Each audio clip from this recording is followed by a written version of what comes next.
Sometimes we need to integrate a function numerically. Here I draw y equals f of x. And the method we're going to use to integrate this function is called the trapezoidal rule. The idea is that we approximate this function by a straight line. So first we're going to derive the elementary formula, which is an integral of this function between 0 and h. And then I'll show you how to extend that to integrate any function from a to b. So we need first a formula for the straight line. So we can use the y value, which is f of x,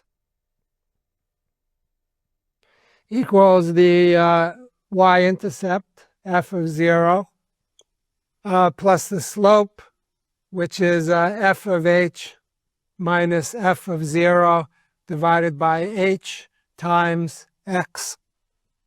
So we can integrate this linear function between 0 and h. So the integral from 0 to h of f of x dx is the integral from 0 to h of this function, which is f of 0, plus f of h minus f of 0 over h times x dx. This is an easy integral. So this is f of 0 times x. Then integrate x gives us x squared over 2. So plus f of h minus f of 0 over 2h times x squared. And all of this whole expression is evaluated from 0 to h. The 0 doesn't contribute, so that's just f of 0 times h, plus we have an h squared here, which cancels an h in the denominator. So it's f of h minus f of 0 over 2 times h. And we can collect a factor of h over 2. And that becomes a 2f0 minus f0, which is a plus f0 plus h, plus f of h. So h over 2 times f of 0 plus f of h. So f of 0 plus f of h over 2 is the average of these two sides of this trapezoid, and h is the width of the trapezoid. So that's why it's called the trapezoidal rule. So this is just an expression of the area of a trapezoid. So we want to generalize the trapezoidal rule then to an arbitrary function in an arbitrary interval. So let's draw that. So we have some function here, y equals f of x. And we want to integrate this function between 2 points, a and b. To do that, we can divide this x-axis into equally spaced points. So something like b minus a, this width here, divided by the number of points, we're going to call that our h. So there'll be n of these points.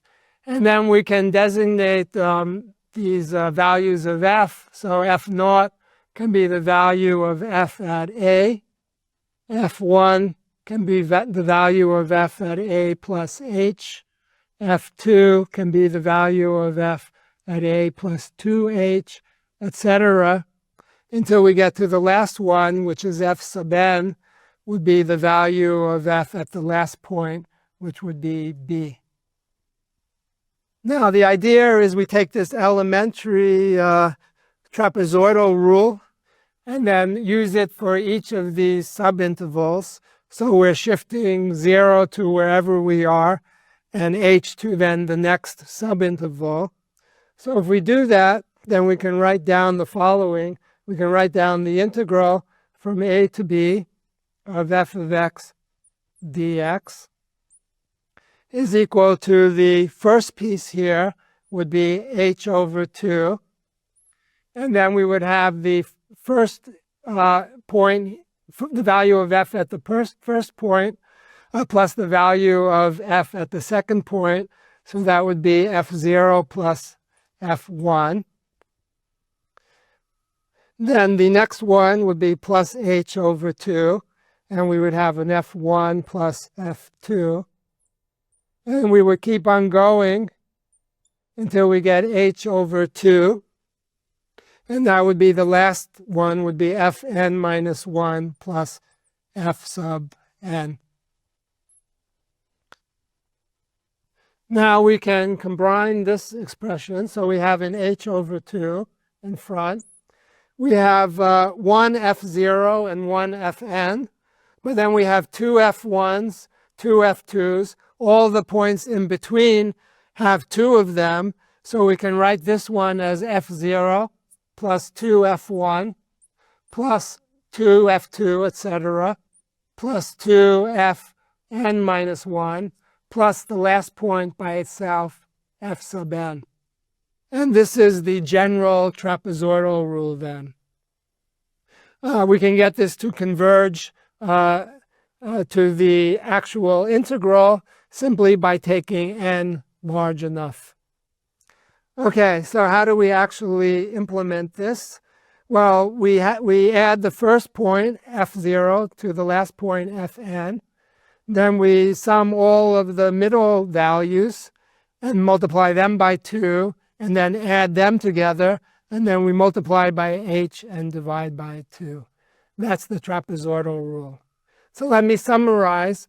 The trapezoidal rule is named after a trapezoid because we're representing the function, or we're representing the area under the curve of the function by the area of this trapezoid. A very useful rule to when you need to integrate a function numerically. I'm Jeff Chasnov. Thanks for watching, and I'll see you in the next video.